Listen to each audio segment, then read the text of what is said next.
Good afternoon! Ako'y magluluto ng ulam. Lumabas ako at bumili ako ng mauulam.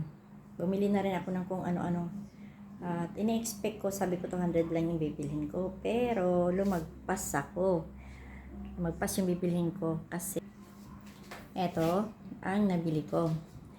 Eto, bumili na ako ng isang ganito kasi ang lakas namin. Minsan nagagamit ko rin sa CR. Mas makatipid pa rito kasi ito magkano lang, 133 lang ang bili. 100, basta kalimutan ko yata, basta ganun lang. Mura na. Tapos, bumili na rin ako ng mapiprito ng ulam, gulay. Nakakamiss kaya. Ito, yan. Tapos, dalawa yan, dalawa. Yan, yan ang nabili ko. Ako ay magpiprito ng Gigi. Eto. Alam mo magkano to? Magkano ba to? Basta 100 na sa 150 na 5 piraso. 150. Grabe yan.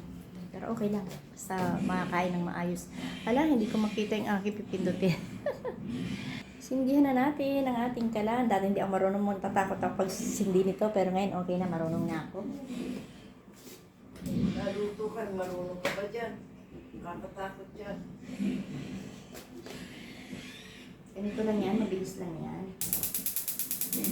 Ayan, oh. Ay! Sorry. Ayan. Yan, kasi di kuryente yan. Kailangan yung mag-ignite sa kanya ay kuryente. Ay, nakasaksak pa nga siya. Alisin ko na, pwede na.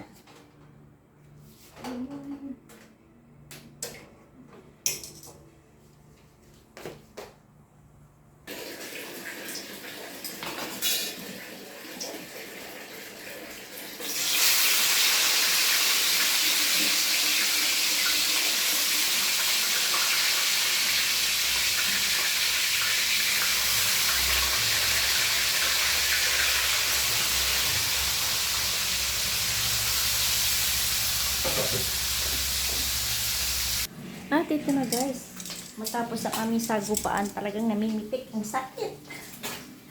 Mahangunin ko na. Nakatakot. Diyos niyo. Yan.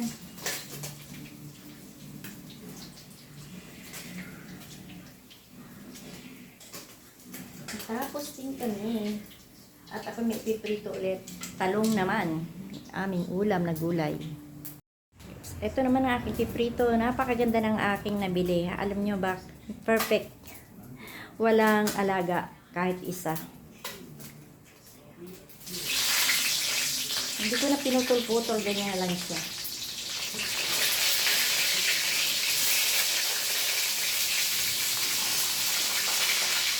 Isang madali lang naman siya maluto. Kaya lalahatin ko na.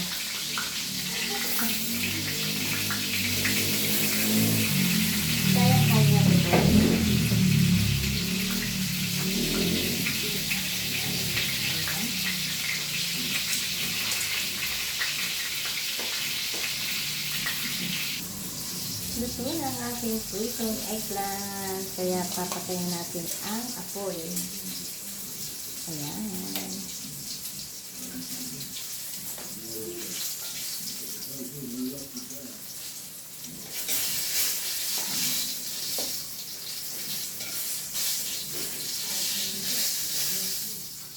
Yun ang aming ulam.